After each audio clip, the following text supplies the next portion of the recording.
everybody. How's everybody doing? So today is Saturday, September 30th. You can see there my cat Gus, who's no longer with us, and he's so stinking cute. I have another little look at something that I thought everybody might be interested in. And I actually want to spend some time talking about a couple of things as well with this, and sort of my take on things. So I have a lot to do today. I hope this will be interesting. This was another one of those readings where I was reading for myself, but I thought the information was really good. In the future, I'm probably just going to record those cold so that I don't have to kind of keep recreating them. And so that you guys don't think I'm, stacking the decks or something. But I am trying to find, like, what's the backdoor hidden message that we don't see, because everything these days is just so much about fear. And I take the Bene Gesserit approach to it, that fear is the mind killer. It is the little death that brings total obliteration. If you've ever read Dune, the litany against fear, that really stuck with me. Is like, everything here seems to want to make you afraid. And I want to know what's on the other side of that fear. And so, I do spend more time trying to come up with a different idea of how these images and concepts can kind of play out, because number one, I don't want to leave people with a sense of fear or helplessness or impending doom. I don't like that. That's not how I live my life. And that leads me to the topic that we are going to be talking about today, because in my YouTube feed, the algorithm, it popped up an interview with good old David Icke. And I honestly, I was never a huge... I've read a little bit of his stuff, seen his, some videos and interviews over the years. He was never, a huge influence, but I'm not going to say I wasn't influenced, because I think everybody in, the alternative, I don't even know what you want to call it, that alternative perspective was probably influenced by him. But I haven't watched him in quite a long time. And so, I turned it on and was listening, and he really spoke a lot to the concept of the soul trap.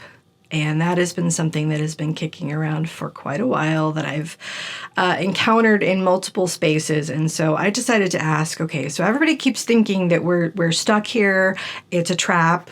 Folks are talking about, do you go into the light? Do you not go into the light? What, this never-ending cycle of reincarnation, that kind of thing. So I wanted to ask, okay, what is the purpose of this place? Is this a trap?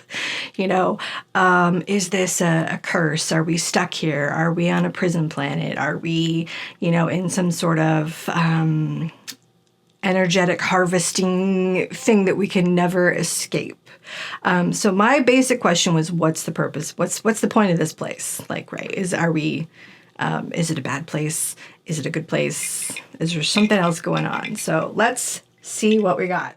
So corners, these two are kind of connected. These two are connected, and this is connected in the center. So my question being, what is this place? And I found this really, really interesting, because, so we start with the Knight of Cups. He is our romantic knight. My lighting was better a couple of minutes ago. He's our romantic knight. He's being led by his heart. And I like that, because we've got that with inspiration and iris.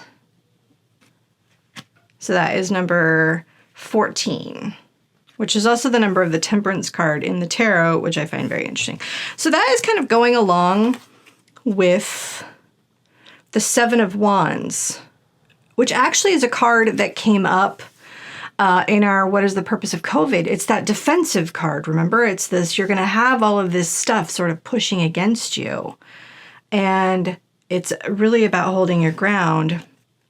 And we've got that with 16, which is fireweed and renewal. So let's take a little bit of a deeper look with some of these things.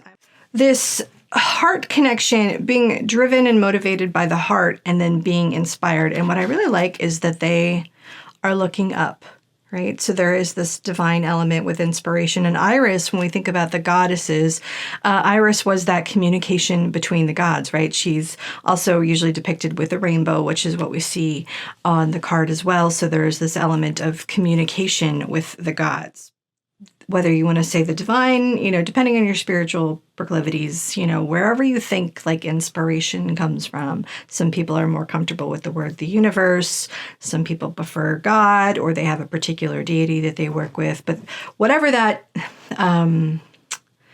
otherness, right, that comes through, that is sort of, that's being led by that. But what it's doing is it's coming up against opposition. So it's like our divine connection and our heart wanting to lead us towards what we want to achieve, but it is coming up against this Seven of Wands. So again, this is a card of defense, having to kind of hold your ground because there is some opposition or something that is kind of threatening you. And this is really kind of a key thing here. It talks about tackle those who want to put a spanner in your works. Self-assertion, self-defense, and defending your dreams. So that defending your dreams really sparked me, because that is really what this card is all about, right? This combination of cards. It is having, what is an inspiration? It's a dream, right? You're sort of divinely inspired to follow your course. What do you want to achieve? But in this realm, we are butting up against people who want to kind of put a spanner in our works. And we have to kind of overcome that. And with this renewal card, it's number 16, which also relates to the Tower card in tarot, which is a card of, everything kind of going kablooey, big things, a sense of upheaval happening. So for here, we're dealing with elements of heart and spirit, right? We've got